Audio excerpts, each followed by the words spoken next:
One of the challenges that we faced in expanding so fast is we always grew before we had the systems in place to really duplicate or replicate what we were doing in our first location. What is the one thing that's like wildly important that if I put a little bit of energy into this, it's going to raise the bar in some level? You can't pivot once you get bigger, right? As quickly as you could. Like the Titanic can't turn away from the iceberg. We were in a position to expand because I was willing to forego any return on my investment.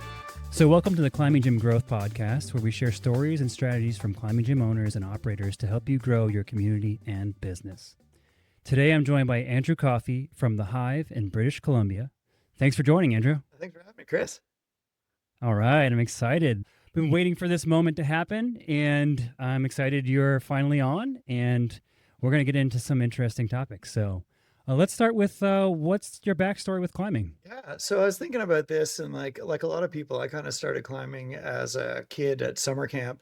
Went to a really cool camp, had like a really nice high ropes course, actually a massive ropes course. And a couple of years into my camping days, I actually got an experience where we went out and did some multi-pitch climbing at a place called Bon Echo, which is a provincial park. It's got a huge cliff, comes out at the lake. You sort of paddle over in a canoe, and there's like a couple of climbs you sort of belay from the canoe, and it was amazing. And I think that was like great. That's That was like awesome. grade 9 or something. And then did a little bit of climbing in high school at the old Toronto Climbing Academy, and that was fun. A couple of weeks, there. And from high school, I ended up, most of my work experience is in outdoor education, like instructing people, ski instructor, swim instructor, canoe instructor, canoe trips, that kind of thing. And then moved into sort of the rock climbing and ropes course world. Did that for a bunch of years. And then in 2006, I moved to BC, joined the gym there as a route setter, and just like I fell in love with Squamish and rock climbing out there. And so I pieced together some outdoor ed stuff and some route setting, as well as kind of managing the clients that we had out west for the outdoor ed, high ropes, and building little climbing walls and running trainings for people on how to use that stuff. So that was kind of the initial bit, and I was just climbing like lots and lots and lots. And then at some point, my grandparents had a bit of a car accident. My grandfather passed away. My grandma was waylaid and left me a little bit of money. And at the time, I was working on a master's in outdoor education. And I kind of got disillusioned by it. I didn't see it going anywhere. I didn't know what I was going to do with it. And that little bit of money says like, oh, maybe I could build a gym. And so changed my energies, stopped writing that and started writing a business plan. And 3 years later, I guess we had our first gym. Okay, so you spent about 3 years before the idea popped into your head, and then it became a reality? Yeah, so I had the idea. I was looking to build a rope gym. I went to CWA one year and had like an awesome time. It was super cool. I think this was 2009. Didn't have a building yet. Met a whole bunch of cool people. Chatted with a bunch of different wall manufacturers and everything. Visited the spot, which at the time I think was the only bouldering gym in North America that I know of. I hadn't heard of any other ones. And they were doing some kind of cool comp at the reservoir, which was awesome. So I didn't really get to climb there. But then when I came back to BC, I couldn't find a building that was tall enough to build a rope gym. And I was sitting around having a beer with my buddy, and we was like, well, what if we just like cut the top off and we're like looking for something smaller? There's a bunch of 20-foot tall buildings around, and we're like, yeah, there's a bouldering gym in Colorado. Maybe it'll work up here. And I worked for like 6 months on a building, had drawings, had everything. And on the last day that we were waiting for the city to give us a permit for the parking requirements, which if anyone's built a gym, they probably know parking requirements are a bit of a challenge. The day that the city told us, yeah, you're a heritage building, you're cool, you're fine with 7 spots, the landlord actually pulled the deal, gave it to somebody else. And so a whole bunch of money down the drain, all this work, and like, it was awful. Oh, no. Yeah. So that was like the first crack at it, and that kind of sucked. Okay. Yeah. And given that there was another gym in town, I had been trying to like place ourselves further away from him, and not really be in the same area. But when that building fell through, it was like, well, I know there's a building up the street from this other gym. maybe let's take a look at it. And I went in, and it was like an old meat freezer kind of thing. It was styrofoam all over the walls. And yeah, it was pretty wild. And he was like open to doing it. And it took about a year and a half to get through permits and building and everything. And that was like a long, long Okay. process. Wow. But eventually we got it open in 2012 and never looked back. Yeah. So how close were you to the other gym in the area? We were literally like three doors down. Yeah, Whoa. so we're on like a real old industrial street. It's kind of a dead end Hmm. industrial street right in the heart of Vancouver. Okay. Like I was a route setter at his gym, and I'd helped build it as like a general laborer when they moved locations. I was kind of had just gotten into the community and was looking for work, so I kind of single-handedly with a few other people T-nutted most of that gym, and now they're all popping out, and it's all my fault. Yeah. But Yeah. yeah, Yeah. it was crazy. So I got to see some of the backside of like what it takes to build a gym. That kind of experience, I think, helped me a little bit. And I knew that the climbing community was growing, and there wasn't really any bouldering in their gym. And so I thought, Okay. maybe we're clustering, right? He's got a nice rope gym, and we'll be a bouldering gym down the street. And at the time, I kind of have to remember that like nobody was doing bouldering gyms. We were the only thing, Right. apart from the spot that I know of. And yeah, there was no blueprint for any of it. So what we did was like, let's just see if it works. And it Yeah. turned out to be a really great idea. So your previous employer wasn't mad at you. They were like, they were okay So with there it, was, or how was that there relationship? was a little bit of friction, a little bit of Yeah. frustration, Yeah. which I think is fair, right? Like, Yeah. we're, Totally. we're going down there and we're taking away some of his bouldering, but on the flip side, he built a tiny little bouldering cave. And like at the time, this was sort of where bouldering was. Most rope gyms had a little bouldering area. You use that bouldering area to train, to get stronger. It's like really steep, like 45 degrees. It's like short. And like you just go Yeah. in there and crush. And like it's not really something for the average climber or somebody who's Right. new. And, my philosophy from the very beginning was like bouldering, you don't need a partner, you don't need equipment, you don't need to know anything. You can come in, we can teach you how to land, how to fall, like as manage the risks as best you can while falling. And we can just get people into climbing. And like that's a model that I think will work. We'll create new climbers. It'll be awesome, exciting. There's a bit more of a community feel too. And it was important for me to build like a bit more open space to kind of have that gathering area and try to build a community around it rather than just come in, get your climb on, and then get out of there. Hmm. And so yeah, that's sort of where it came That's from. cool. And being down the street, we did end up forming a bit of a like a clustering mentality. And I know his sales dropped a little bit in the bouldering area for a little while, but it just bounced right back up, 3 or 4 months later. And we were all kind of creating new climbers together. And so there's a bit of Nice. crossover, and lo and behold, like it just blew up. There's bouldering gyms everywhere now. So Yeah. it's kind of crazy. It sounds like one of your catchphrases for the company is climbing is for everyone or something Yeah. like that. What was the phrasing of it? Yeah. So our first tagline was your climbing community, because that's what we Okay. wanted to Yep. be. We wanted to be the place where you came, and you got your community.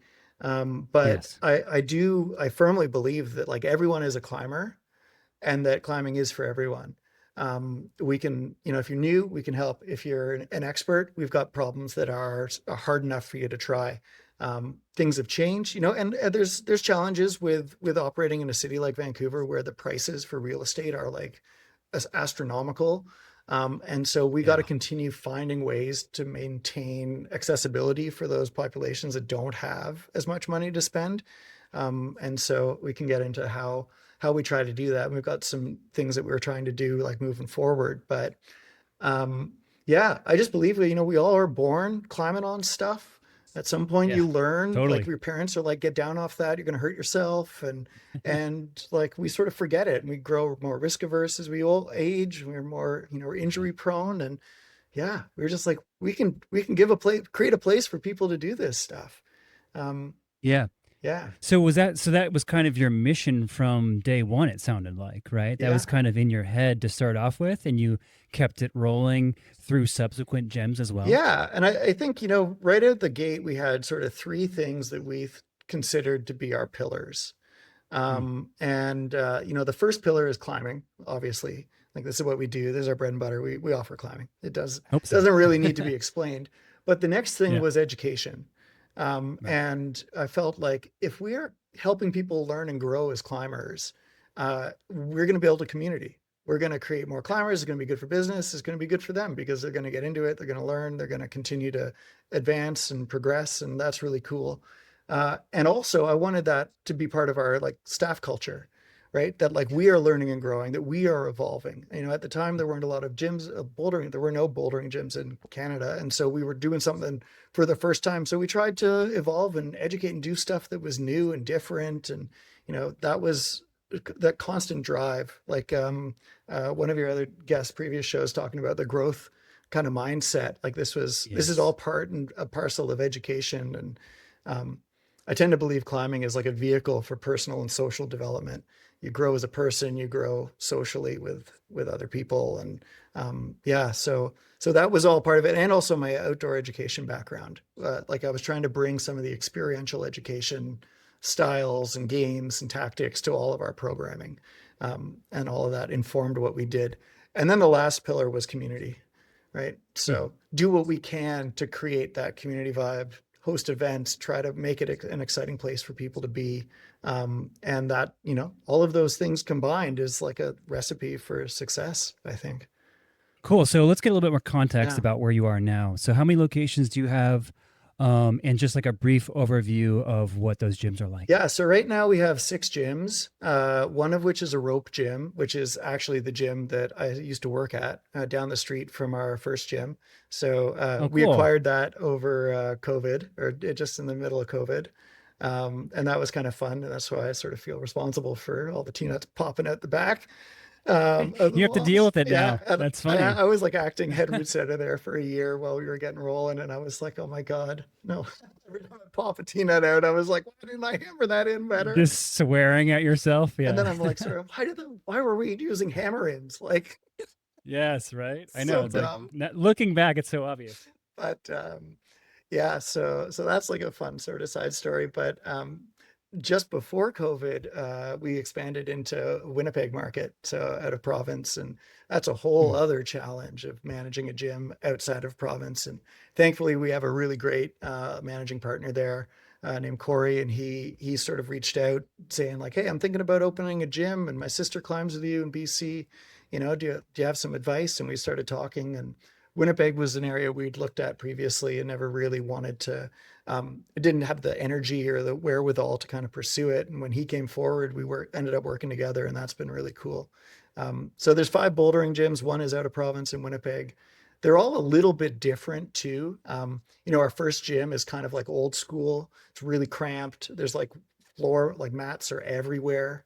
And there's some like shared fall zones, which aren't ideal. And when it's busy, it gets really, really crowded. And so we had to do a bunch of things to kind of mitigate that. And then COVID ended up being a blessing because we introduced a booking system and we've kept that booking Mm. system. So that Oh, helps wow. manage capacity. Yeah.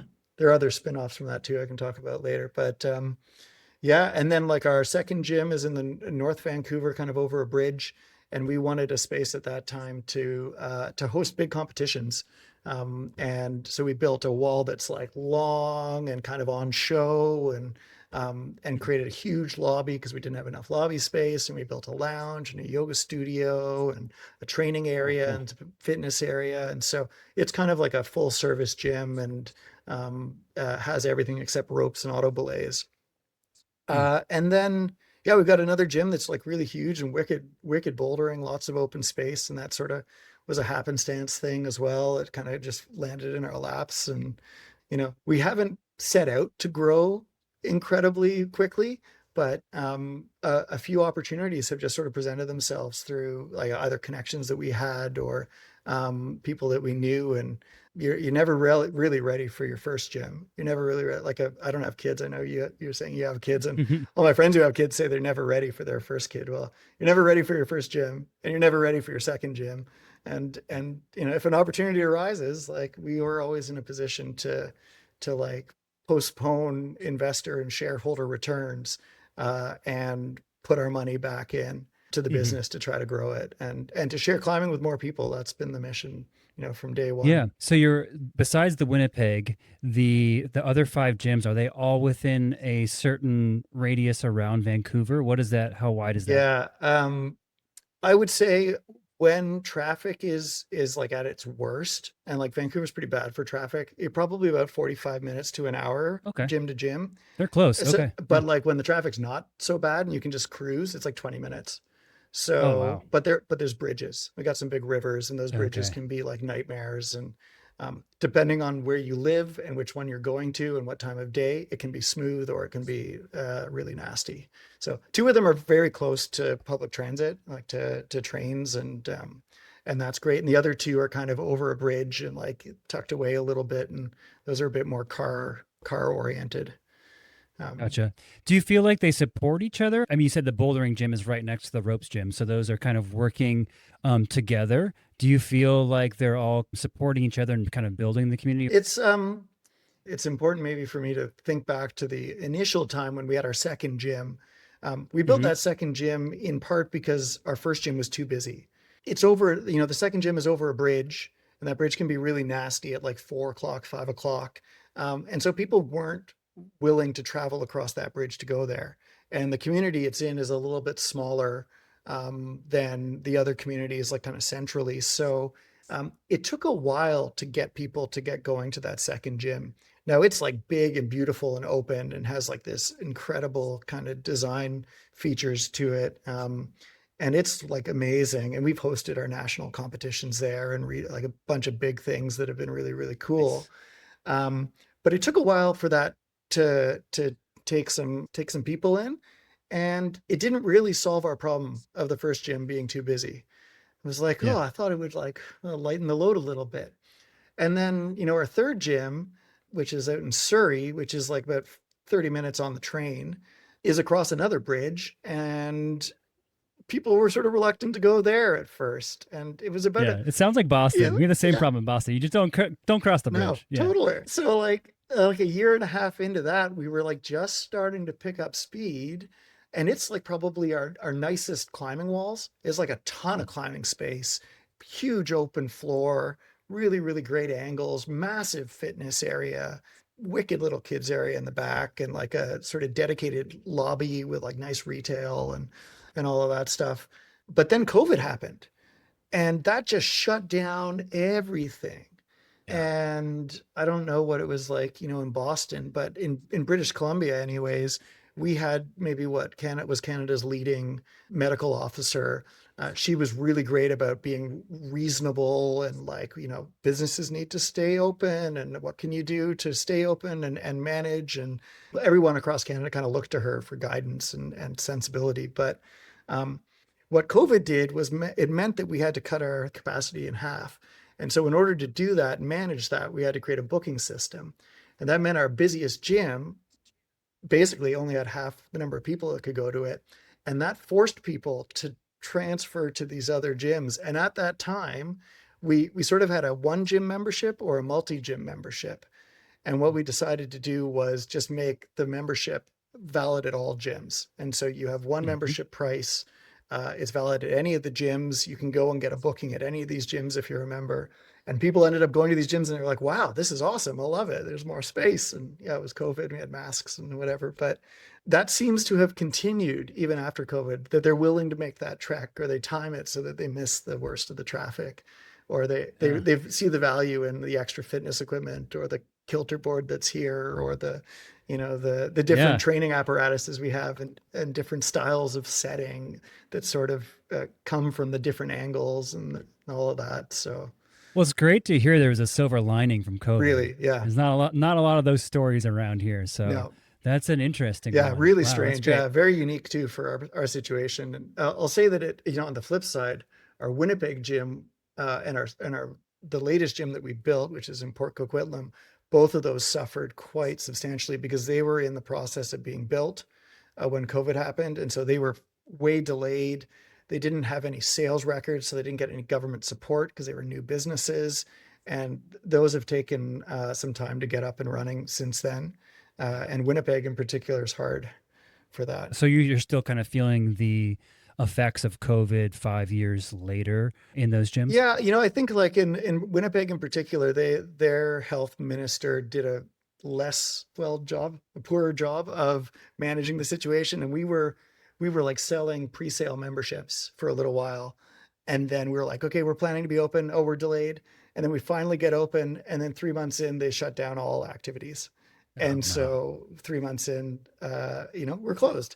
And then 3 months Yeah. later, they're like opening up, like, oh yeah, you can do this safely. Like, oh, cool. We get a little bit of momentum. We get going. And then 3 months later, shut us down again.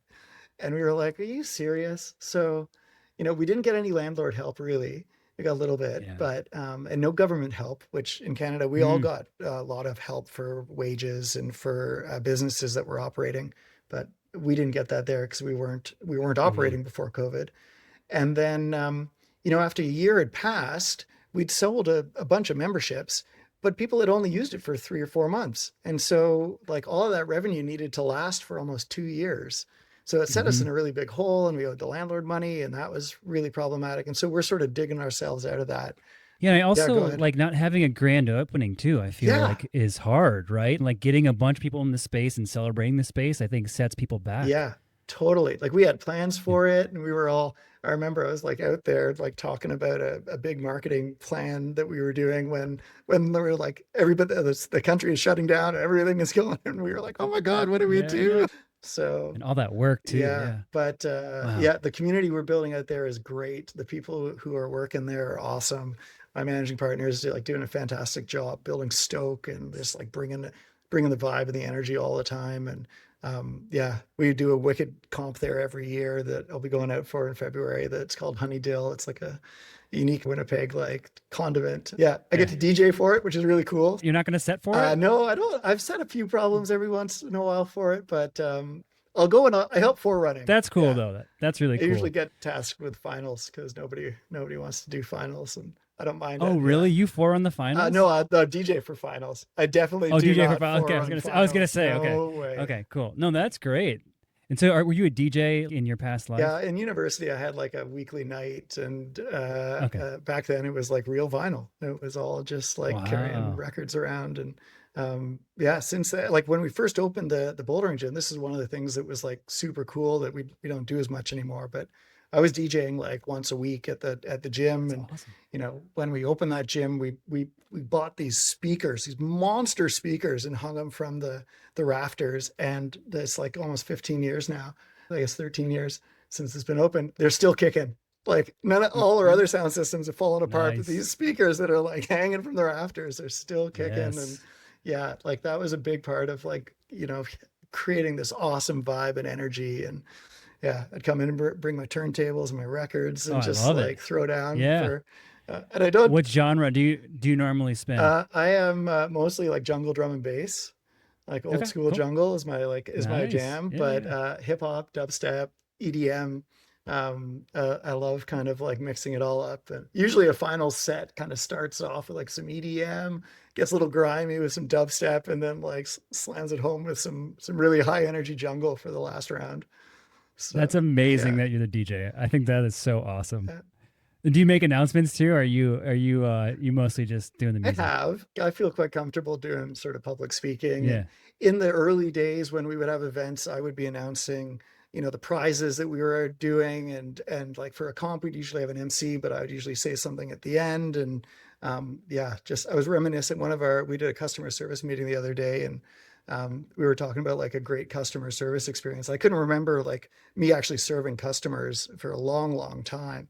But there was one comp we did where we're doing raffle prizes, and I started reading out the first 4 of 5 digits on this raffle ticket, and those first 4 digits matched up with some kid who had his ticket, and he goes, "It's like, oh, there's one more digit, whatever, you can have it, man, just give it."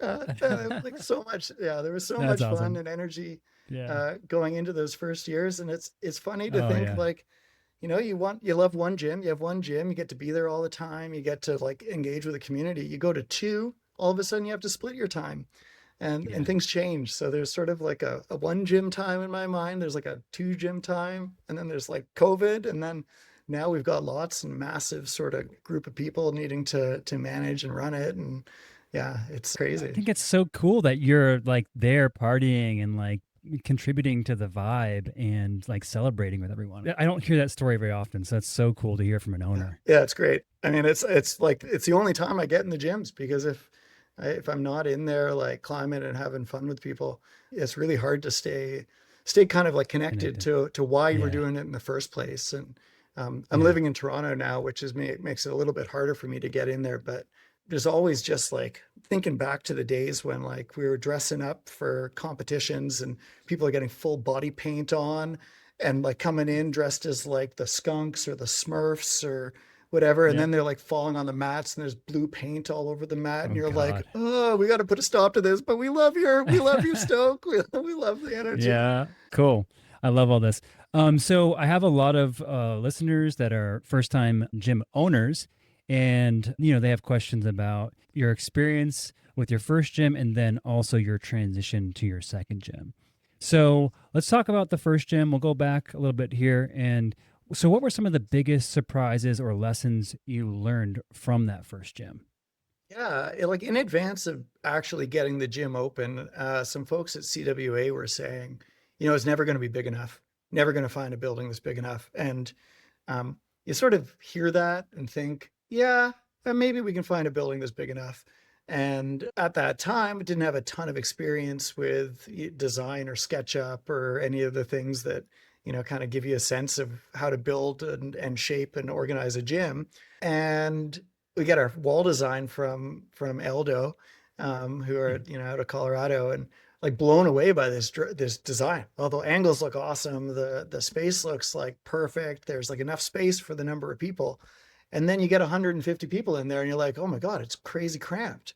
Like you kind of don't have a sense of how big or small a thing is going to be. And at the time we didn't know how popular this bouldering thing was going to be either. So um, Mhm. we made some things like one of the things that was challenging about the existing gym was that they had like a smaller change rooms and it was always felt cramped. And so we're like, oh, we're going to build bigger change rooms. But that Okay. ate into some of the climbing space. So in retrospect, maybe smaller change rooms is okay.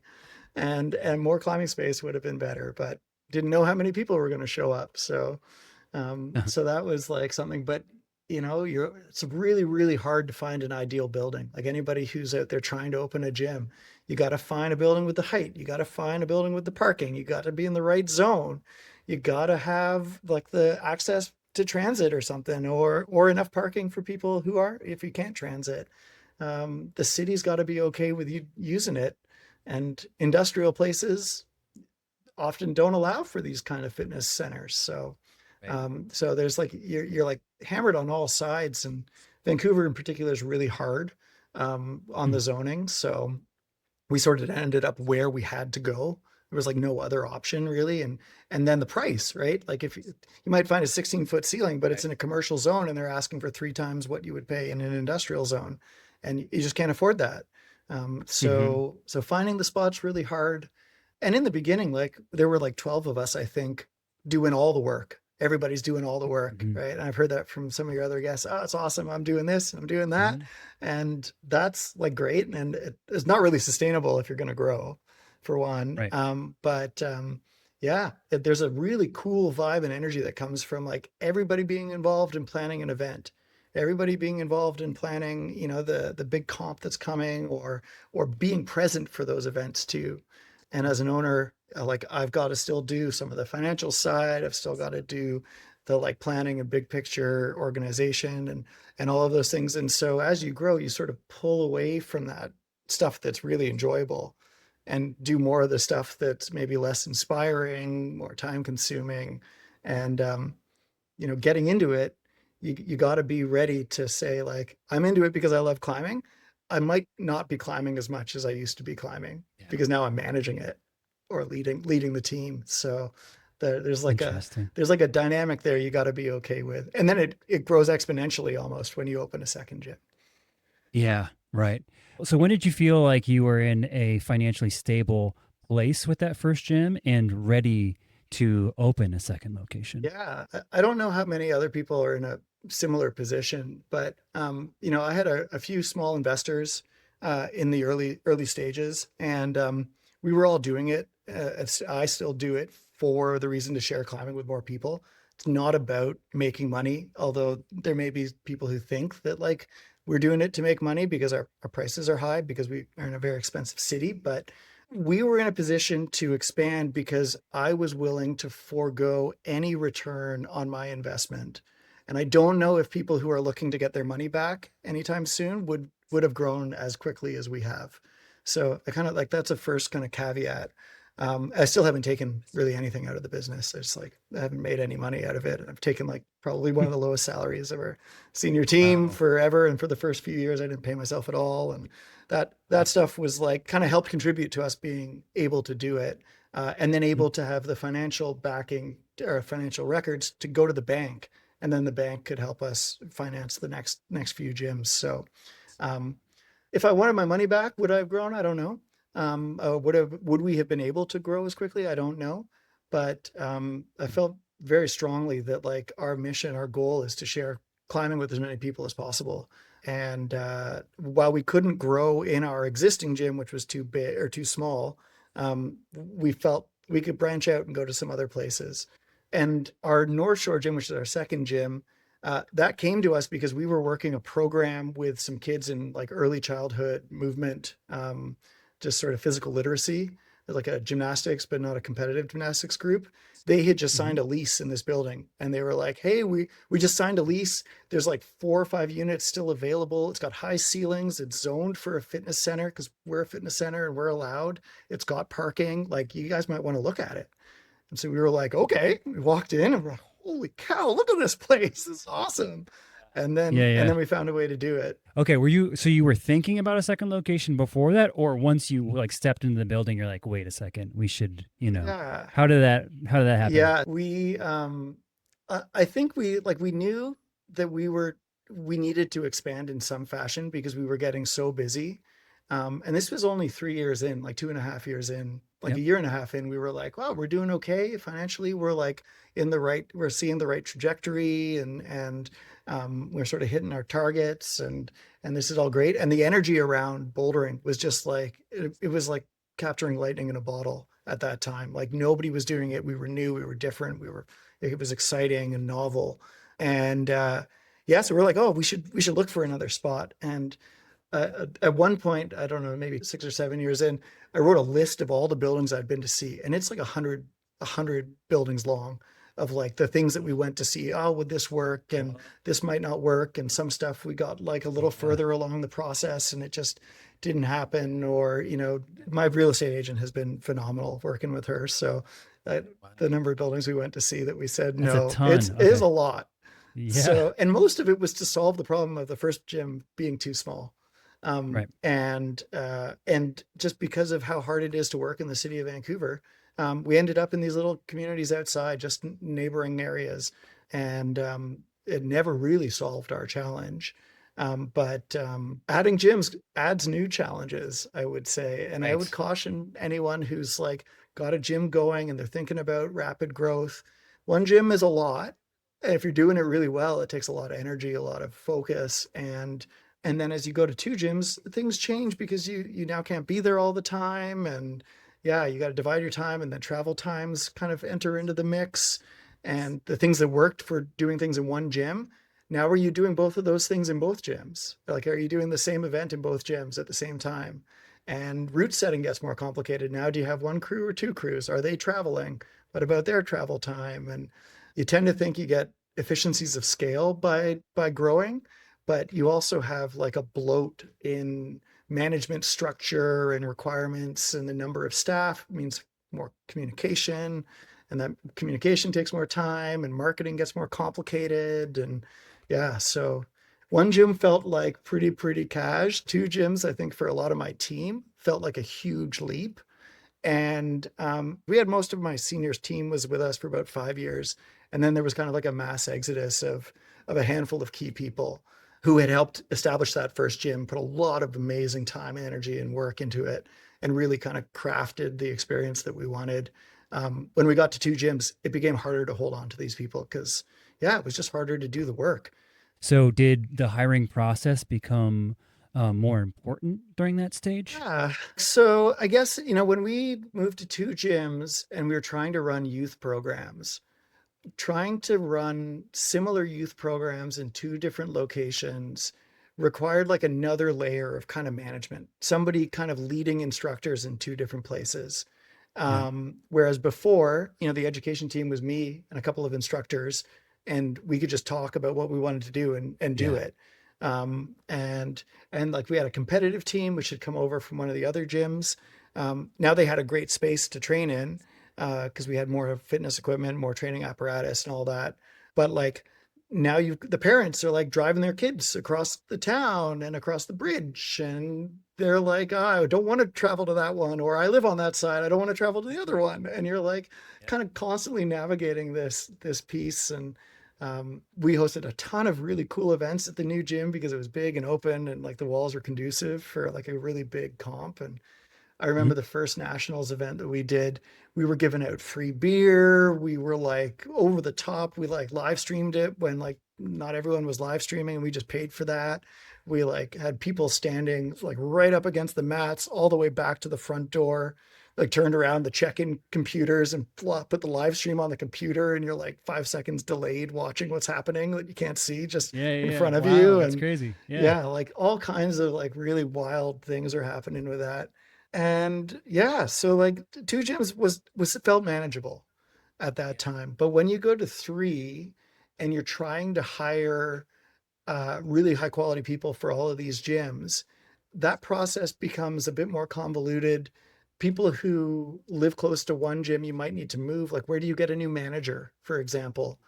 Do you have an assistant Yeah. manager at this present time who's ready to take on the management role, and you move your current manager over to the next Mhm. gym? And then you now need maybe another assistant manager if you're going to grow again. And so you've got to Right. build this like succession planning into your thinking. And um, we have always tried to create a really great staff experience for folks, and that becomes harder to do as you grow. Have you ever heard of Dunbar's number?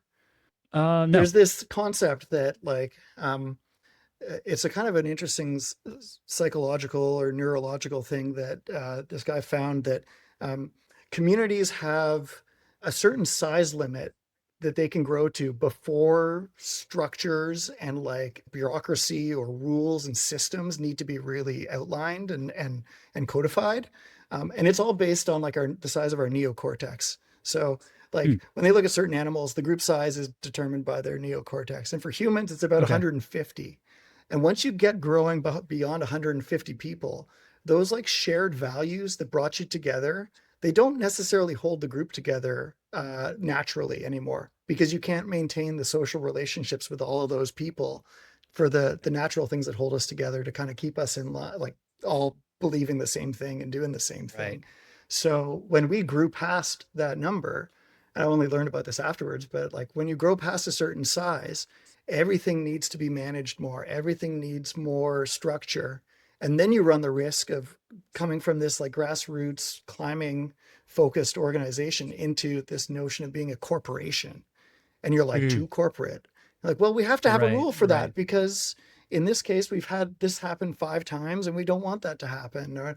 And then you're like, oh, you can kind of get away with like loose supervision rules when you have one gym, but now you've got parents going to different places and each place has different risks because of the way it's laid out. And so it all becomes like a bit more complicated, and the beast becomes harder and harder to pin down. Yes. So So do you feel like at that point, once you expand beyond 150, that the values that you establish for your company become more important?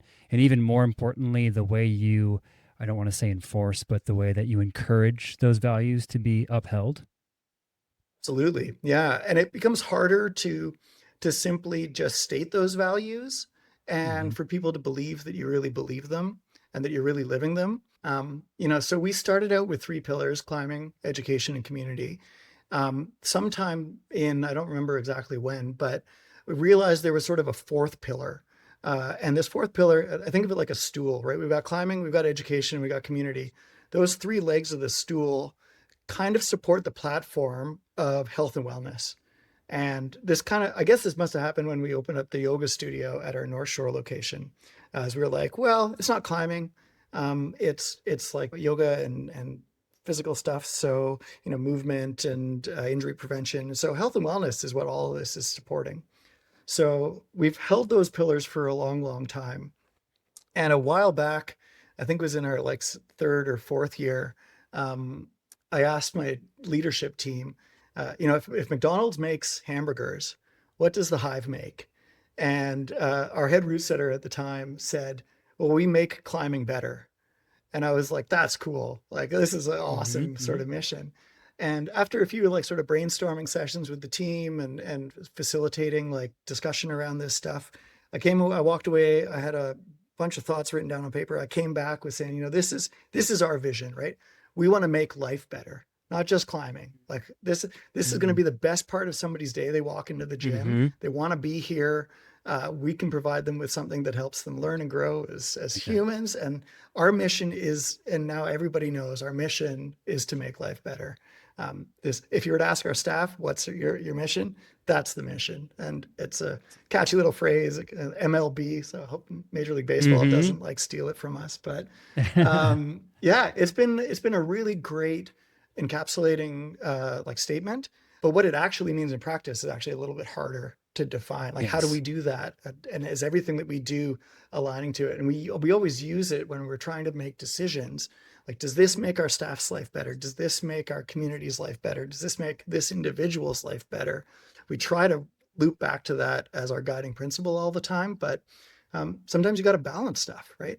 And the balance gets tricky when you have multiple gyms and you have competing interests, and yeah, kids need something, and the competitive team needs something, and then the members need something, and all of Right. those things don't all play well together all the time.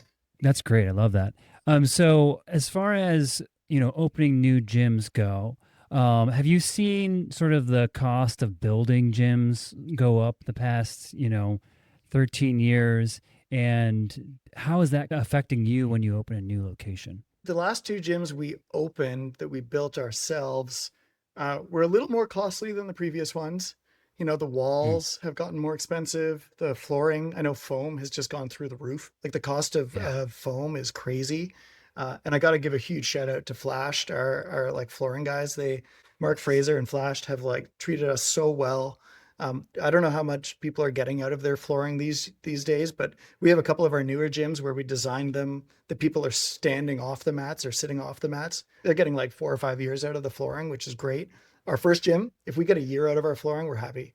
Like it's Wow. awful, and so there's like costs associated with that. But Flash has been like with us every step of the way, innovating, improving, and trying to help solve this problem that we have with the floor not lasting as long as we want it to.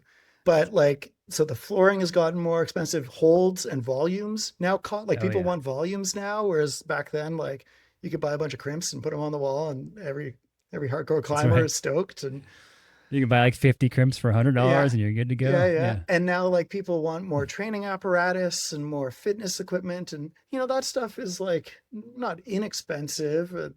And like kilter boards and tension boards, those things are constantly needing service or breaking down, and so those things are cool to add to your gym because they add a whole new flavor, and they give some of the your stronger climbers like endless problems to climb on, but they take up a lot of space, and so you got to Mhm. weigh some of these things. But if you're trying to do everything, you try to put a cafe in, that's like running a whole other separate business, and that can be challenging as well, especially with like zoning and food safe requirements and in your Yeah. cities and whatnot. So, but like the cost of steel has gone up too, so that means the walls are being more expensive to build. And I've noticed like the cost of walls has gone up a little bit, but not as much as I would have thought. Like the other things, retail Okay. products and shipping and those things aren't as expensive, but rent doesn't go down ever, and Yeah. that just keeps going up. And in Vancouver, property taxes are ridiculous; like they're just the worst.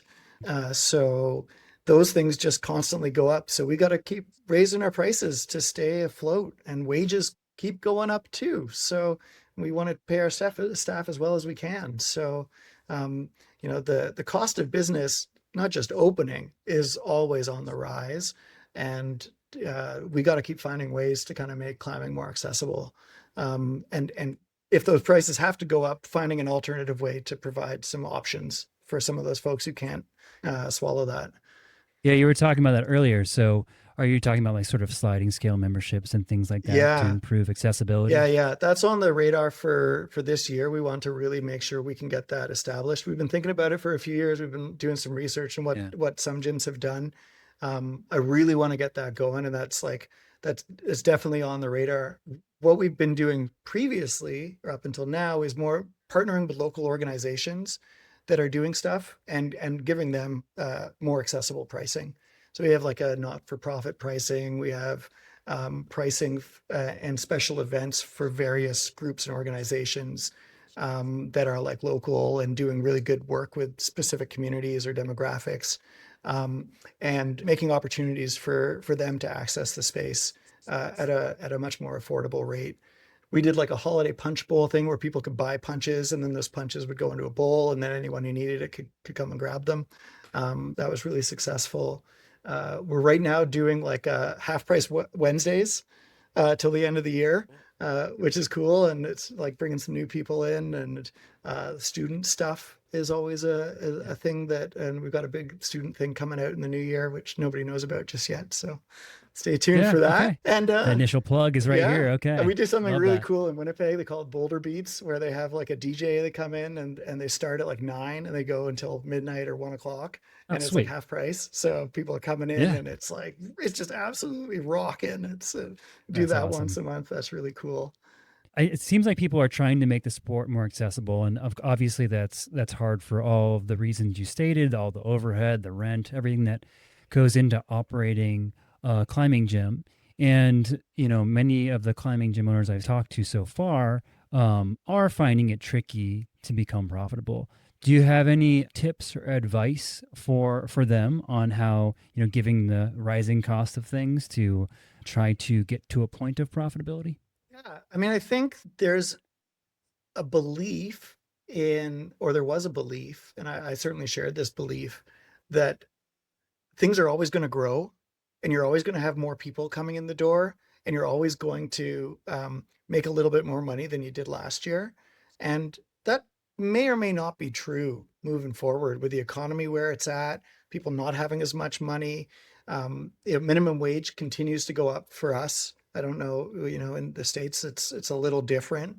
But we now have kind of higher minimum wages than we've ever had before, and not everything is able to kind of grow, like rise to encompass that. So our pricing, we're not that much more expensive than gyms in the rest of the country, but our rent costs are like double, triple in some cases, in most places. So if we were to charge what would be commensurate with these other places around the country, we'd be charging way more for our day pass. It'd Yeah. be unfair and unreasonable to expect that. So it hurts our profitability quite Yeah. substantially. Yeah. So it's really hard for us in Vancouver in particular.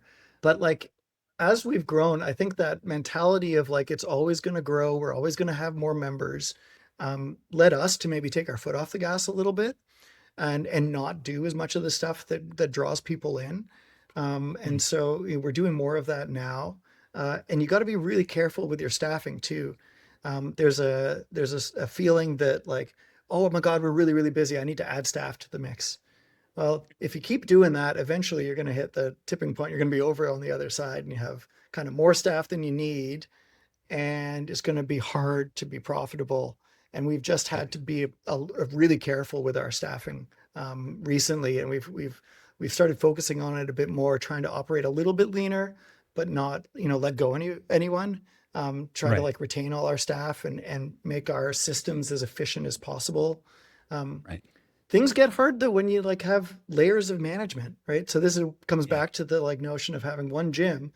Like you can have one head route setter, you can have Mm. one education person, you can have one manager, and it doesn't take a lot for those three people to communicate together. Right. As soon as you've got multiple gyms, we now have a regional manager who manages our managers. We have like a head of route setting who manages the head route setters. She's Yeah. awesome, and she's like sort of recently we've created this position. We just recently created a head of education who manages our Mm. education coordinators, a full-time HR person. like all of these full-time in-house accountant, all of these things like add layers and layers. And then the meetings that pile up, you got to talk about everything and the impact on this gym or that gym. You know, Yes. it like Yeah. snowballs to a point where you're just like, oh my gosh, we gotta be very careful with our time, with our money. Every decision is important, and you can't pivot once you get bigger, right? As quickly as you could. You know, like the Titanic can't turn away from the iceberg. It takes us a long time, and the ability to make decisions is harder, and the impact of those decisions is bigger. So you got to take more time to think about it. You got to think about all the permutations and idiosyncrasies of each little gym and what this impact is on this community or that. And then staff training. Like we used to do staff training with like 12 people and it was awesome. We do like some team building games I'm very familiar with, throw some balls Hmm. around, talk about, communication challenges. And then when we get to like 300 people, which we're at now, and we want to do an all staff training, like I'm happy if half of them show up. And where do you do that? We don't have it, like you don't have a big enough space to play games with 150 people, and half of those people don't want to play games, which is fair because that's not what Hmm. they're there for. But that worked when we were two gyms and we were trying to get people to know each other, right? It was like really, Yeah. really cool to kind of get together and play some games and do some team building. And then you grow a bit more and what you did didn't work. So you got to reinvent the wheel. And, you know, we've done a bunch of things that worked, a bunch of things that didn't work. And you kind of reiterate or iterate. And yeah, it's wild. Do you enjoy this process of having to change how you're approaching the company and constantly growing? Is that fun for Yeah. you, Oh, or is it absolutely. is You know, okay? there's That's like good. we've been pretty stable in like what our mission, our vision, our values are, and those things haven't changed, and they've been stable right from the very beginning. So Yeah. that's like kind of our rock or our foundation. Mm. But like how we communicate that stuff, whether it's to the public or amongst our team, that has to change as you grow.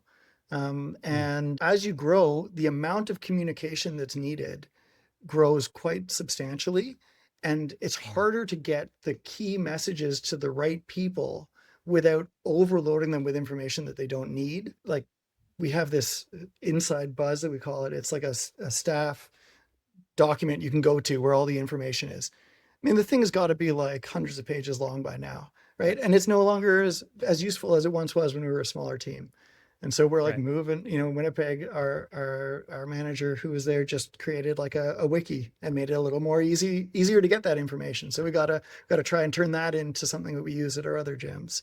Um, and then you've got gyms that are like, oh, this isn't working. So people on the ground innovate and they do something different, which is really cool. But that doesn't always translate to every other gym. And so some gyms end up Right. doing something a little bit different. How are you doing hiring? How are we doing hiring? What's this And process? so, how do you align those things? Are you bringing people together for meetings to talk about best practices? What have you found works best for that? Yeah, so there is a lot of meetings, and meeting overload is a real thing at the Right. size that we are. I was just chatting with my director of operations about like a meeting that I'm going to have when I'm back out in BC in January. Like, oh, we should meet with these people and meet with these people and meet with these people. He's like, well, these people are meeting with these people already, and they're doing like weekly, and then these people are meeting Yeah. quarterly, and these Yeah. people are like meeting with their little teams, and so like people are starting to feel like meetings just take over everything. And every day I would like spend half of my day in meetings and the other half is emails and planning and spreadsheets and all of the stuff that kind of makes it go around in the back end. So like that's hard. But I will say hiring people who are bought into what you're trying to do, like truly believe in the mission, and are open to the idea that like everything is flexible. You can move and break things. Um, but be careful before you touch anything because you don't know what the impact is going to be further down the line. And so we have like big picture planning meetings. We have like a goal setting framework that we use with all the senior team to kind of make sure we're Mhm. like improving one small important thing kind of weekly. And that has sort of helped. Cool. We've tried a bunch of different management strategies around that. Right now, we're using the wildly important goals framework. If anybody's heard about this, it's called WIGS. It's really cool. It's super helpful. Is Um, it just like prioritization, like just focusing solely on one thing, or how does that yeah. work? So the notion, in short, is like if you're not careful, your whole day is taken up by what we might call the Mm. whirlwind, right? The stuff that there's nuts and bolts, the things that get everything done, like on a day-to-day basis, firefighting, like conversations with people, running billing, all of that stuff. And if you're not Hmm. careful, that can be your whole job 100% of the time. And it's really helpful to pull away from that a little bit and say, what is the one thing that's like wildly important that if I put a little bit of energy into this, it's going to raise the bar in some level. It's going to improve our setters development. It's going to improve this system, which is broken, or it's going to reduce a friction pain point with a customer process here or something. And I'm going to devote 10, 15, maybe 20% of my week to working on this thing. And if you identify the right thing and you're able to kind of pull yourself out of that whirlwind and put time into that one little thing, after a certain amount of time, you're going to have a much better process, a much better system. And then that new system just becomes part of the whirlwind again. And you can focus on the next little thing that is going to be a really, really helpful. But the key is to try to hone in on the one thing that's going to have the big impact, right? And then do Right. that, and then make sure you got time for that. And that can be really hard when you've got, members who want to cancel, and you've got route setters who need more holds, and you've got, repairs that need to be done, and upgrades, and you're trying to grow, and you're trying to hire, and you're trying to onboard. And yeah, it can be really, Yeah. really, it really, really quickly becomes just a, yeah, firefighting day-to-day job, which is also really, really, really important. It's like 90% Mm. of the job, right? So How do you figure out what that one thing? Obviously, you're not always going to be right about the thing that you should be focusing yeah. on that's going to have the highest return on your investment of time. But do you have a process for kind of figuring out what that thing should be? Yeah, we're about a year into using this kind of framework, and I read a good book about this. Um, it's called The Four Disciplines of Execution. If anybody's looking, Chris McChesney, I think, is the name of the author. Really, really cool book. Explains wigs, and there's like a whole process to it, and it talks about discipline and how, like, what we do work wise, if we're disciplined and we treat each of these little steps, these four steps, as a discipline, and we do those things regularly, you're going to see breakthrough results. It's very sort of simple and easy to understand, hard to execute. But the wigs piece, I just basically took a bunch of the information that I'd read, tried to like encapsulate it, and talk through with my staff, like, if you could work on one thing, what is that one thing that would make all the difference? And that could be something that's broken that we need to fix. It could be something that we've wanted to work on for a long time, but we've never had the time or the energy. Hmm. And without us like identifying it and then committing to doing that work, we're never going to get it done. Right. Or it could be something we've never done before that like we think will just, blow the roof off or change things in a way that's really, really cool or exciting. And Nice. I like to think of like kind of keystone habits, like the notion that a keystone holds up an arch. Like if you take that keystone away, everything falls away.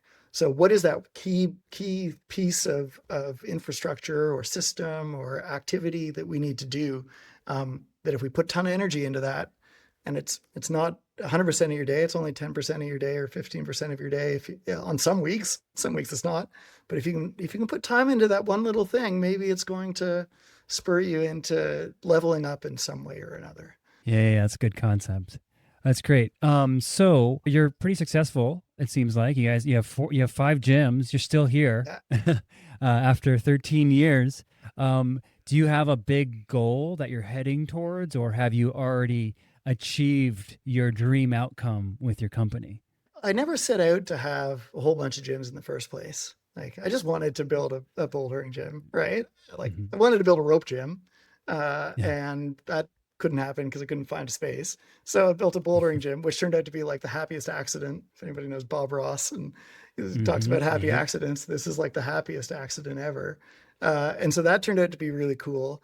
And never really set out to open a second gym, except we needed some more space, and that sort of fell in our lap. And then the third one, our HR person took her kids to an old clip and climb space on the weekend, and the doors were shuttered, and the business had gone out of business. And she was like, "Hey, there's a space over here. You should look at it." And I'm like, "Okay." It just keeps And that happening. just Yeah. sort of happened. And Yeah. I think of Seattle Bouldering Project. I chatted a long time with those guys a while Oh, ago, nice. but they had a space, and then the guy next door moved out, and then they took over that space, and then the girl next door to Hmm. that, moved out, and like it just kept happening. Yeah. And Yeah. you're like, Yeah. that's amazing. Like I wish that could happen for us. So, um, my long-term vision is to make our gyms in Vancouver as good as they can be, and trying to find a way to increase our capacity or grow our community where we need it the most, instead of trying to expand to other locations or new Okay. locations. That would be the dream, but it's all in service of trying to share the joy of climbing with as many people as possible. And we're right now capped in a couple of places. So if we can solve those problems, that'll be great. But I'm not holding my breath on any of that at the moment. It's the real estate prices, land and rent, and everything in Vancouver is at a premium, and um, there's not a good business case for doing it Right. in a lot of Right. ways. So, anyone who might buy land and want to own and operate a gym, we can't pay the rent to cover their mortgage rates. So their cap rate is not where they want it. And no Right. investor's going to do it unless they're passionate about what we do. So, yeah, I would love to see us be able to expand our gyms in Vancouver. That would be the dream. Awesome. Oh, before we wrap up here, do you have any more tips for new gym owners or people that are, possibly looking to expand? Yeah, I think, one of the challenges that we faced in expanding so fast is we always grew before we had the systems in place to really duplicate or replicate what we were doing in our first location. And so, my advice would be to spend time working on the systems, get those things dialed such that you feel comfortable replicating almost every aspect of what you do. And then you need to be prepared to adjust those when you grow to a second gym, because what works in one place might not work in another. And we're sort of suffering some of that as we've grown so quickly that we're realizing, oh, we didn't systematize this, or we didn't, people in different gyms are doing things differently, and now we got to backtrack, and that means more training for all the staff who are working, and that means more work in sort of identifying what that one little policy piece is, and are we enforcing it the same way at all the gyms. And then a member who goes to one gym and is like, oh, this was allowed at this gym, but the other gym told me I can't do it. And it's, there was a communication breakdown, or it's just we didn't systematize absolutely everything. So Right. it sucks to have systems for things, because you want people to be thoughtful, and you want them to use good judgment, and you want to develop critical Yeah. thinking skills, and you want them to have some flexibility to make adjustments when they're needed. But some things can't have that, right? Your waivers have to be done the right way. And that's critical. We do fall assessments or orientations with everybody who comes in, which is something in the bouldering gyms. I don't know if every gym does it, but we started doing that because we were like, oh, we're teaching people how to climb. And so we got to teach them how to fall.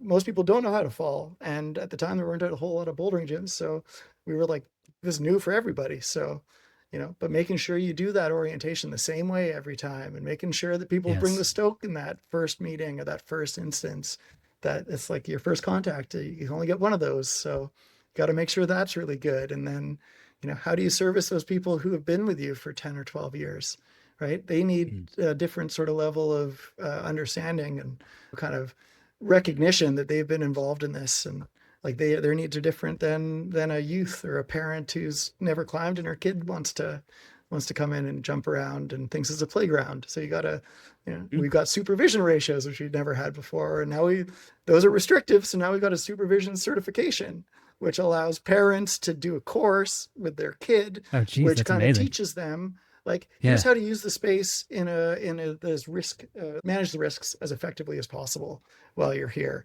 And then you can supervise maybe a little more kids. Instead of one, it's two, and you can climb with your kid. And Oh, I like that. so, That's cool. but I look around and I'm like, oh, some gyms don't say anything about it, and then parents show up and Right. they don't know, or it's buried in your website. And we've just done a whole website overhaul, and that's another piece, right? If you build a website for one gym, probably not going to be the same website for two gyms because the architecture doesn't Right. work.